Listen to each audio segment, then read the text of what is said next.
BA third semester के आपके unit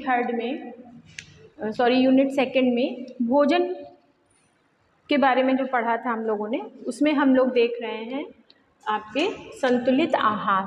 संतुलित आहार का मतलब है जो है बैलेंस डाइट। इंग्लिश में हम लोग इसको क्या कहते हैं? Balance diet. देखिए, भोजन हम लोगों ने पढ़ा, भोजन का मतलब होता है आपका आहार।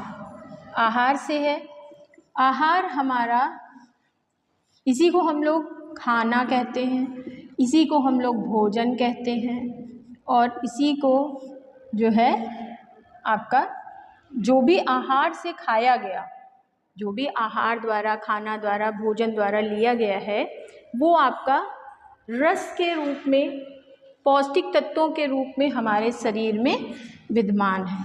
ठीक है, तो पौष्टिक तत्वों के रूप में विद्यमान है, पर हर आहार में पौष्टिक तत्व है या नहीं, इस चीज़ को हमें देखकर ही उसका यूज़ करना चाहिए।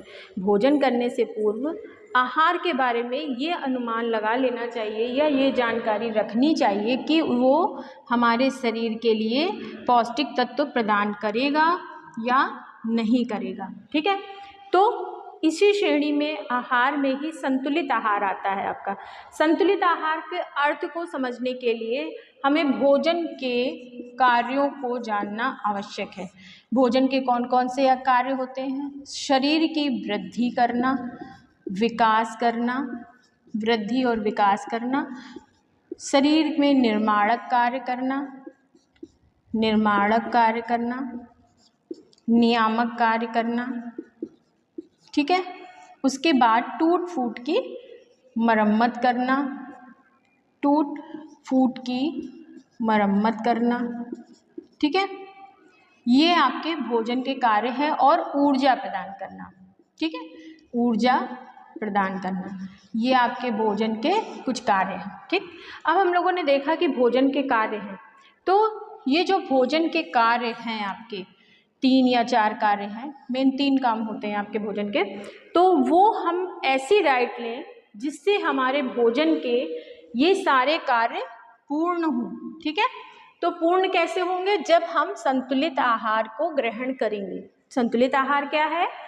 जो भोज्य पदार्थ, वह आहार जो शरीर की ऊर्जा की आवश्यकता, शरीर के निर्माणक तत्वों, शरीर की आवश्यकता तथा नियामक सुरक्षात्मक तत्वों की आवश्यकता को पूरी करता है, संतुलित आहार कहलाता है। ठीक, शरीर की नियामक तत्वों को, शरीर को ऊर्जा देने की आवश्यकता को पूरा करे, वही हमारा संतुलित आहार है। ठीक है, अब संतुलित आहार के कार्य क्या होते हैं?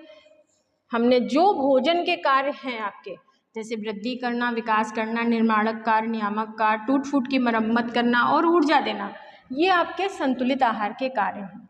जो आहार इन कार्यों को पूरा करता है वही संतुलित आहार है। ठीक है, उन्हीं से हमें पौष्टिक तत्वों की प्राप्ति होगी। ठीक, फिर उसके बाद हम लोग देखेंगे कि संतुलित आहार को प्रभावित करने वाले तत्व कौन कौन से हैं हमारे। ठीक, संतुलित आहार को प्रभावित करने वाले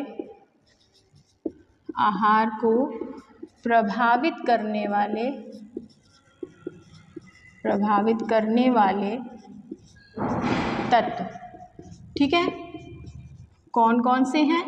नंबर 1 है आपका आयु।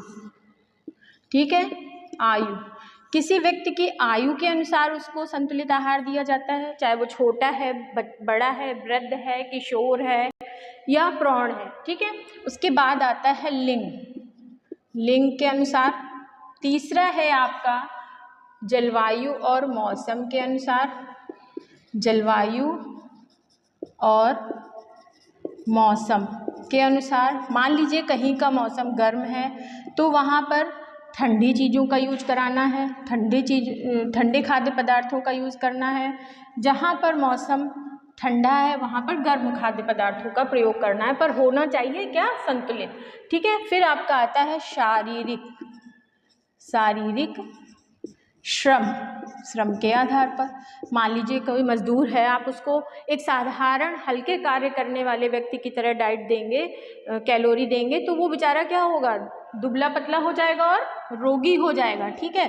तो उसको शारीरिक श्रम, उच्च श्रम करने वालों को अधिक कैलोरी की आवश्यकता होती है, मध्यम वर्ग के श्रम करने वालों को उससे कम, और सबसे निम्न यानी कि जो ज़्यादा मतलब सिर्फ दिमाग का मानसिक वर्क करते हैं बैठे बैठे एक चेयर पे, तो उनको बिल्कुल ही कम कैलोरी की आवश्यकता होती है।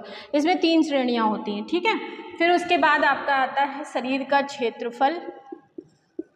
शरीर के क्षेत्रफल के अनुसार मान लीजिए कोई व्यक्ति मोटा है तो उसकी आवश्यकता कैलोरी की एक पतले व्यक्ति से ज़्यादा होगी, ठीक है, तो उसको ज़्यादा संतुलित आहार की आवश्यकता होगी। फिर आपका आता है स्वास्थ्य। मान लीजिए कोई व्यक्ति रोगी है, किसी रोग विशेष में है, तो उसमें उसको अलग प्रकार के संतुलित आहार की आवश्यकता होती है। ज़्यादा संतुलित आहार देना है जिसमें प्रोटीन, विटामिन और कार्बोहाइड्रेट ये सारे मिनरल्स पाए जाते हैं, ठीक है। फिर आपकी आती है विशिष्ट अवस्थाएं।